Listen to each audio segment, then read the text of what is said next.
Bienvenue dans ce nouvel épisode de Vroom ou pas. Aujourd'hui, nous n'allons pas trop parler de technique ou de performance, mais de design et d'un style inspiré des années 30, le néoclassique.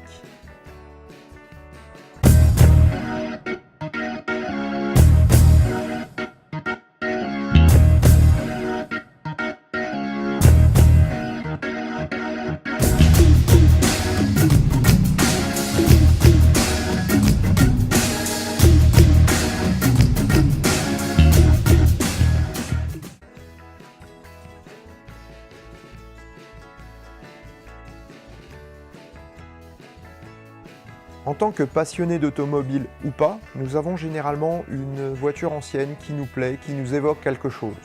Pourtant, une vieille auto, c'est souvent pas pratique à conduire, très compliqué à entretenir et cher. Nous aimerions avoir cette voiture ancienne avec les avantages d'une voiture moderne, tels que la fiabilité, la praticité et la fiabilité. Dans notre usage quotidien, nous aimons les autos fiables, abordable et facile d'entretien. Certains constructeurs ont bien compris qu'ils pouvaient mêler les deux. Après quelques essais réussis avec la Mini, la Fiat 500 ou la New Beetle, certains constructeurs sont allés plus loin en créant des modèles prestigieux tels que la Mustang, la Challenger ou la Mercedes SLS à porte papillon. Mais la marque dont nous allons parler aujourd'hui va plus loin que le néo-rétro. Alors que de petits ateliers travaillent sur de véritables voitures anciennes, les améliorant et les modernisant, créant ainsi la mode du hot rod, Brooks Stevens décide de faire la même chose mais à l'échelle industrielle. Né en 1911, Stevens est un designer reconnu à l'époque. Ses travaux vont du fer à repasser en passant par les trains, les bus panoramiques,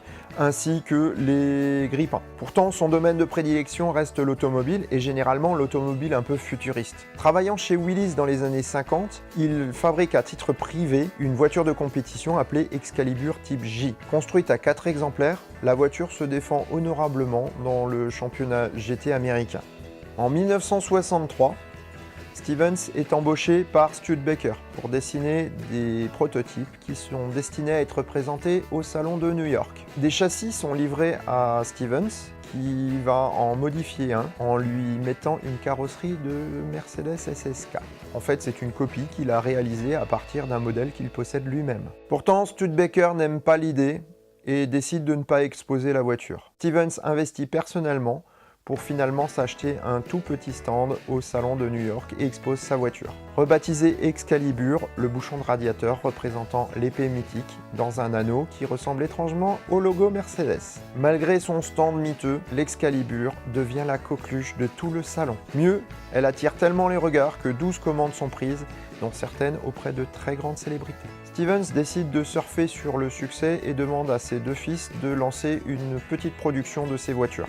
Studebaker ayant fait faillite en 1964, 400 châssis Lark étaient restés en stock. Stevens les rachète à petit prix. Pour remplacer le moteur Studebaker qui n'existe plus, Stevens achète un V8 Chevrolet 5 litres 3 de 300 chevaux issu de la Corvette.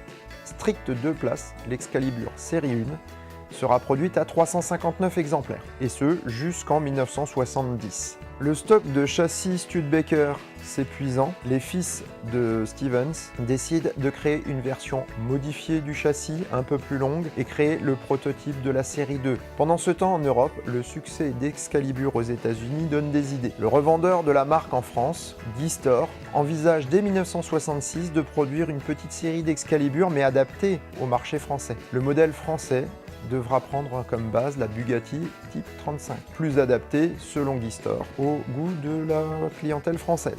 Finalement, la voiture sera produite en Europe, n'aura aucune composante technique Excalibur, mais elle en aura quand même le nom et s'appellera Excalibur 35X. La voiture est produite à 27 exemplaires par le carrossier Michelotti et sur base mécanique Opel. Aux États-Unis, en 1971, Excalibur sort sa série 2. Doté d'un nouveau châssis maison, le moteur est un V8 Chevrolet, mais cette fois-ci Big Block en 7 litres 5.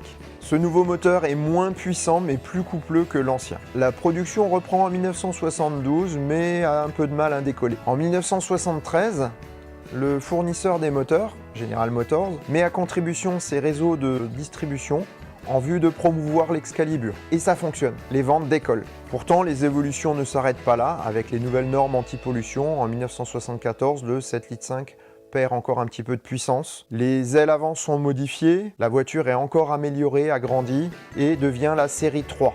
L'auto sera produite de 1974 à 1979. C'est un succès et l'usine de Milwaukee produira jusqu'à 367 voitures dans l'année. La situation n'est pourtant pas des meilleures car la production rapide fait que la qualité des produits baisse et la série 3 commence à être sujette à beaucoup de problèmes. Les fils de Stevens remanient alors complètement la voiture. Ils changent le style, la nouvelle carrosserie n'est plus basée sur la Mercedes SSK mais sur la 500 ou 540K. La voiture est plus grande, plus cossue, plus chère. Capote électrique, vitres électriques qui descendent dans les portes, beaucoup d'accessoires supplémentaires. Globalement, ça devient une voiture de grand luxe. Des éléments intérieurs reprennent également des parties de voitures de grande série et essentiellement de la Corvette. Le but est de réduire le nombre de ventes, mais d'augmenter la marge. Donc la voiture est beaucoup plus chère, beaucoup plus luxueuse, mais surtout mieux finie. Le moteur Big Block n'est plus fabriqué par General Motors et c'est du coup le nouveau moteur des Corvettes qui est utilisé, à savoir le V8 5 litres ou 5 litres 7,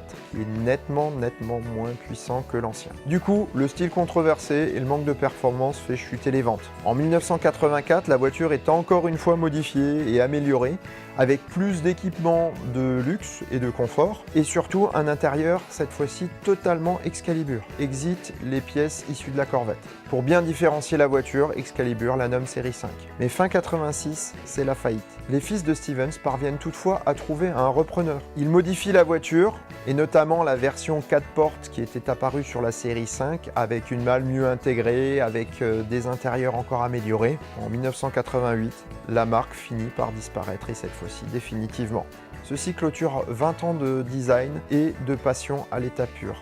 D'autres constructeurs se sont engagés dans la brèche, comme le français Clenay, qui a réalisé également du néoclassique, ou d'autres marques basées sur des mécaniques Ford, par exemple. On regrettera ces autos anachroniques mais très attachantes, pas pour leur performance ou leur qualité, mais simplement pour leur capacité à nous faire rêver et à nous permettre de voir encore des autos de ce style-là sur la route. Voilà, c'est fini pour cet épisode. Merci de l'avoir suivi. Encore une fois, merci pour vos pouces bleus, merci pour vos commentaires. Et puis, n'hésitez pas à me faire savoir ce qui vous plaît, ce qui vous plaît pas, pour que je puisse y remédier et puis faire en sorte que Vroom ou pas soit la chaîne qui vous plaît. Merci beaucoup, bonne journée, à bientôt, roulez prudemment, ciao.